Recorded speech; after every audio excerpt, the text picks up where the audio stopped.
Case కన్నా కూటమి అధికారంలోకి వచ్చి ఇప్పుడు 20 నెలలు అవుతున్నా కూడా చీమ కుట్టినట్లేదు వీళ్ళకి. ఏది కాపు కార్పొరేషన్ ఏర్పాటు చేసి దానికి ఒక చైర్మన్ ఇచ్చి డైరెక్టర్లు ఇచ్చారు. ₹1 బిళ్ళ ఇంతవరకు విధించలేకపోయారు. దాని ద్వారా కాపులకు లోన్లు.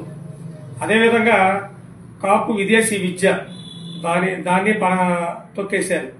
అదేవిధంగా కాపు రిజర్వేషన్ చంద్రబాబు నాయుడు గారు అప్పుడు 5% అసెంబ్లీలో తీర్మానం చేశారు. రిజర్వేషన్ గురించి కూడా చంద్రబాబు నాయుడు గారు ఈరోజు మాట్లాడుతున్నారు.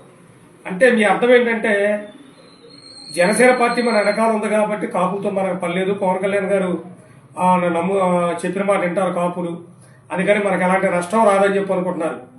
కానీ ఇది మీ ఆలోచన విధానం తప్పు. పవన్ కళ్యాణ్ ఒక జనసేన పార్టీ, కాపులు వేరు.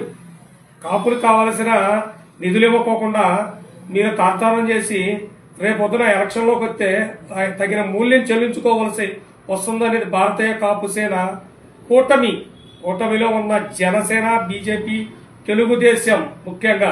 ఎందుకంటే తెలుగుదేశం నాయకుడే చంద్రబాబు నాయుడే ముఖ్యమంత్రి. ఆయనకు కూడా ఒక వినయపూర్వక హెచ్చరిక జారీ చేస్తుంది భారతీయ కాపు సేన.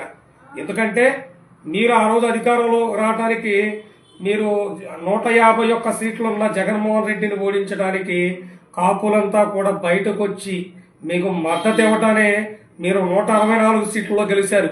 అది మర్చిపోయి ఈరోజు కాపులు మీరు పట్టించుకోవట్లేదు.